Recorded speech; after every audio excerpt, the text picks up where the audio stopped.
देवी कवच हिंदी में श्रवण करें। ओम चंडिका देवी को नमस्कार है। मार्कंडेय जी ने कहा, पितामह जो इस संसार में परम गोपनीय तथा मनुष्यों की सब प्रकार से रक्षा करने वाला है और जो अब तक आपने दूसरे किसी के सामने प्रकट नहीं किया हो, ऐसा कोई साधन मुझे बताइए। ब्रह्मा जी बोले, ब्रह्मन ऐसा साधन तो एक देवी का कवच ही है, जो गोपनीय से भी परम गोपनीय, पवित्र तथा संपूर्ण प्राणियों का उपकार करने वाला है। महामुने उसे श्रवण करो। देवी की 9 मूर्तियां हैं, जिन्हें नवदुर्गा कहते हैं। उनके पृथक पृथक नाम बतलाए जाते हैं। प्रथम नाम शैलपुत्री है, दूसरी मूर्ति का नाम ब्रह्मचारिणी है, तीसरा स्वरूप चंद्रघंटा के नाम से प्रसिद्ध है, चौथी मूर्ति को कुष्मांडा कहते हैं, पांचवी दुर्गा का नाम स्कंद माता है, देवी के छठे रूप को कात्यायनी कहते हैं, सातवां कालरात्रि और आठवां स्वरूप महागौरी के नाम से प्रसिद्ध है, नवी दुर्गा का नाम सिद्धदात्री है। ये सब नाम सर्वत्र महात्मा भेद भगवान के द्वारा ही प्रतिपादित हुए हैं। जो मनुष्य अग्नि में जल रहा हो, रणभूमि में शत्रुओं से घिरा हो, विषम संकट में फंस गया हो तथा इस प्रकार भय से आतुर होकर जो भगवती दुर्गा की शरण में प्राप्त हुए हों, उनका कभी कोई अमंगल नहीं होता। युद्ध के समय संकट में पड़ने पर उनके ऊपर कोई विपत्ति नहीं दिखाई देती है। उन्हें शोक, दुख और भय की प्राप्ति नहीं होती। जिन्होंने भक्ति पूर्वक देवी का स्मरण किया है, उनका निश्चय ही अभुदय होता है। देवीश्वरी जो तुम्हारा चिंतन करते हैं, उनकी तुम निसंदेह रक्षा करती हो। चामुंडा देवी प्रेत पर आरूढ़ होती हैं, बाराही भैंसे पर सवारी करती हैं, ऐन्द्री का वाहन ऐरावत हाथी है, वैष्णवी देवी गरुड़ पर ही आसन जमाती हैं, माहेश्वरी वृषभ पर आरूढ़ होती हैं, कौमारी का वाहन मयूर है, भगवान विष्णु की प्रियतमा लक्ष्मी देवी कमल के आसन पर विराजमान हैं, हाथों में कमल धारण किए हुए हैं। वृषभ पर आरूढ़ ईश्वरी देवी ने श्वेत रूप धारण कर रखा है। ब्राह्मी देवी हंस पर बैठी हुई हैं और सब प्रकार के आभूषणों से विभूषित हैं। इस प्रकार यह सभी माताएं सब प्रकार की योग शक्तियों से संपन्न हैं। इनके सिवा और भी बहुत सी देवियां हैं, जो अनेक प्रकार के आभूषणों की शोभा से युक्त तथा नाना प्रकार के रत्नों से सुशोभित हैं। ये संपूर्ण देवियां क्रोध में भरी हुई हैं और भक्तों की रक्षा के लिए रथ पर बैठी दिखाई देती हैं। ये शंख, चक्र, गदा, शक्ति, हल और मूसल, खेटक और तोमर, परशु तथा पास, कुंत और त्रिशूल एवं उत्तम शांग, धनुष आदि अस्त्र शस्त्र अपने हाथों में धारण करती हैं। दैत्यों के शरीर का नाश करना, भक्तों को अभयदान देना और देवताओं का कल्याण करना, यही उनके अस्त्र शस्त्र धारण करने का उद्देश्य है। महान रौद्र रूप, अत्यंत घोर पराक्रम, महान बल और महान उत्साह वाली देवी, तुम महान भय का नाश करने वाली हो, तुम्हें नमस्कार है। तुम्हारी ओर देखना भी कठिन है। शत्रुओं का भय बढ़ाने वाली जगदम्बिके, मेरी रक्षा करो। पूर्व दिशा में ऐन्द्री इंद्र शक्ति मेरी रक्षा करे, अग्निकोण में अग्निशक्ति, दक्षिण दिशा में बाराही तथा नैऋत्य कोण में खड्गधारिणी मेरी रक्षा करे, पश्चिम दिशा में वारुणी और वायव्य कोण में मृग पर सवारी करने वाली देवी मेरी रक्षा करें, उत्तर दिशा में कौमारी और ईशान कोण में शूलधारिणी देवी रक्षा करें। ब्रह्माणी तुम ऊपर की ओर से मेरी रक्षा करो और वैष्णवी देवी नीचे की ओर से मेरी रक्षा करो। इसी प्रकार शव को अपना वाहन बनाने वाली चामुंडा देवी 10 दिशाओं में मेरी रक्षा करें। जया आगे से और विजया पीछे से मेरी रक्षा करें। वाम भाग में अजिता और दक्षिण भाग में अपराजिता रक्षा करें। उद्योतनी शिखा की रक्षा करें। उमा मेरे मस्तक पर विराजमान होकर रक्षा करें। ललाट में मालाधरी रक्षा करें और यशस्विनी देवी मेरी भौं का संरक्षण करें। भौं के मध्य भाग में त्रिनेत्रा और नथनों की यमघंटा देवी रक्षा करें। दोनों नेत्रों के मध्य भाग में शंखनी और कानों में द्वारवासिनी रक्षा करें। कालिका देवी कपोलों की तथा भगवती शांकरी कानों के मूल भाग की रक्षा करें। नासिका में सुगंधा और ऊपर के होठ में चचिका देवी रक्षा करें। नीचे के होठ में अमृतकला तथा जुआ में सरस्वती देवी रक्षा करें। कौमारी दांतों की और चंडिका कंठ प्रदेश की रक्षा करें। चित्रघंटा गले की, घाटी की और महामाया तालु में रहकर रक्षा करें। कामाक्षी ठोड़ी की और सर्वमंगला मेरी वाणी की रक्षा करें। भद्रकाली ग्रीवा में और धनुर्धरी पृष्ठवंश मेरुदंड में रहकर रक्षा करें।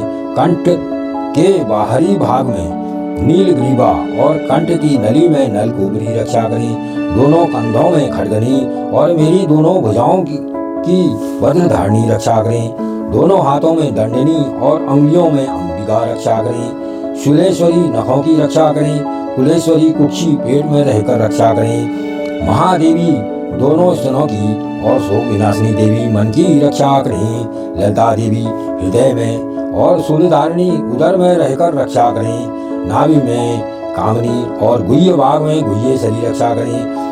पूतना और कामिका लिंग की और महेशवाहिनी गुदा की रक्षा करें। भगवती कटी भाग में और विद्यावासिनी घुटनों की रक्षा करें। संपूर्ण कामनाओं को देने वाली महाबला देवी दोनों पिंडलियों की रक्षा करें। नारसिंगी दोनों घुंटियों की और तेजसी देवी दोनों चरणों के पृष्ठभाग की रक्षा करें। श्री देवी पैरों की उंगलियों की में और तलवासिनी पैरों के तलवों में रहकर रक्षा करें। अपनी दाढ़ों के कारण भयंकर दिखाई देने वाली दृष्टा कराली देवी नखों की और उदर केसनी देवी केशों की रक्षा करें। रोमावलियों के छिद्रा में कौमारी और त्वचा की बागेश्वरी देवी रक्षा करें। पार्वती देवी रक्त, मंजा, वृषा, मांस, हड्डी और मेद की रक्षा करें। हाथों की कालरात्रि और पित्त की मुक्तेश्वरी रक्षा करें। मूलाधार आदि कमल कोशों में पद्मावती देवी और कफ में चूड़ामणि देवी स्थित होकर रक्षा करें।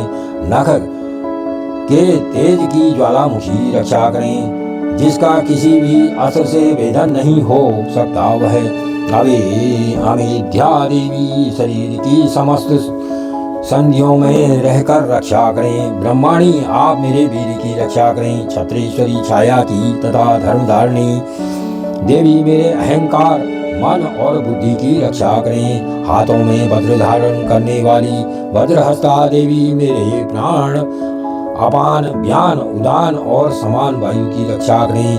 कल्याण से शोभित होने वाली भगवती कल्याण शोभना मेरे प्राणों की रक्षा करें।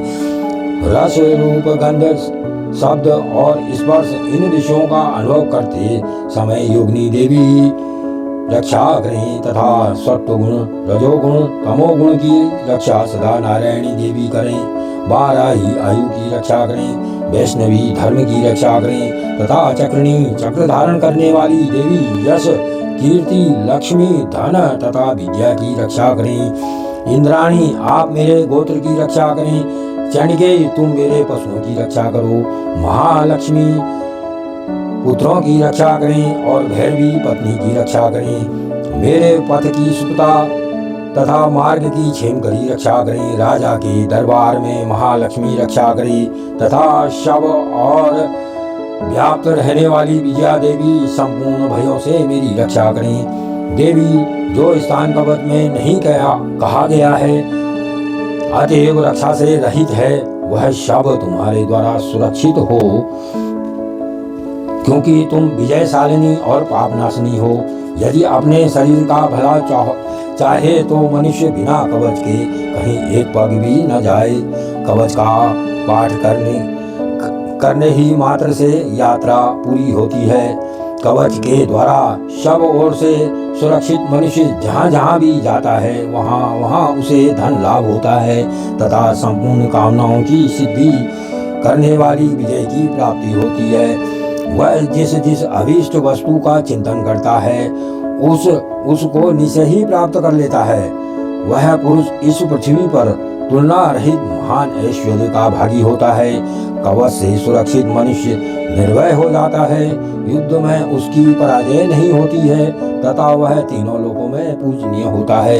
देवी का यह कवच देवताओं के लिए भी दुर्लभ है। जो प्रतिदिन नियम पूर्वक तीनों संध्याओं के समय श्रद्धा के साथ इसका पाठ करता है या श्रवण करता है, उसे देवी कला प्राप्त होती है तथा वह तीनों लोकों में कहीं भी पराजित नहीं होता है। इतना ही नहीं, वह अपमृत्यु से रहित हो 100 से भी अधिक वर्षों तक जीवित रहता है।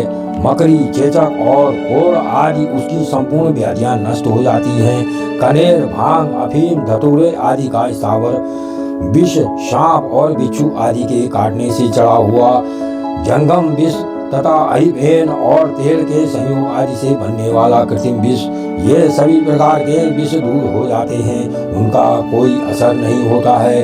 इस पृथ्वी पर मारण, मोहन आदि जितने भी अभिचारण प्रयोग होते हैं तथा इस प्रकार के जितने मंत्र होते हैं, वे सब इस कवच को हृदय में धारण कर लेने पर उस मनुष्य को देखते ही नष्ट हो जाते हैं। यह ही नहीं, पृथ्वी पर विचरने वाले ग्राम देवता, आकाशचारी, देव विशेष, जल के संबंध से प्रकट होने वाले गण, उपदेश मात्र से सिद्ध होने वाले निम्न कोटि के देवता, अपने जन्म के साथ प्रकट होने वाले देवता, कुल देवता, माला, कंठमाला आदि, डाकनी, शाकनी, अंतरिक्ष में विचरण करने वाली महाबली भयानक डाकनियां, ग्रह, भूत, पिशाच, यक्ष, गंधर्व, राक्षस, ब्रह्म राक्षस, बेताल, कूष्मांड और भैरव आदि अनिष्टकारक देवता भी हृदय में कवच धारण किए रहने पर उस मनुष्य को देखते ही भाग जाते हैं।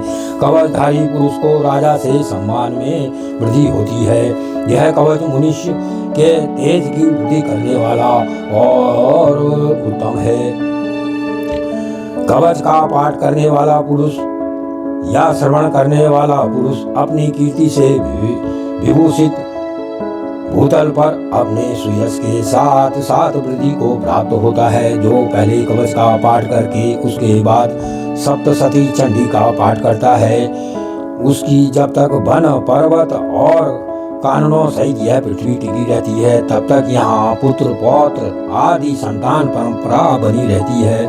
फिर देह का अंत होने पर वह मनुष्य भगवती महामाया के प्रसाद से उस नित्य परम पद को प्राप्त होता है, जो देवताओं के लिए भी दुर्लभ है। वह सुंदर दिव्य रूप धारण करता है और कल्याणमय शिव के साथ आनंद का भागी होता है। अथो देवी कवच संपूर्णम।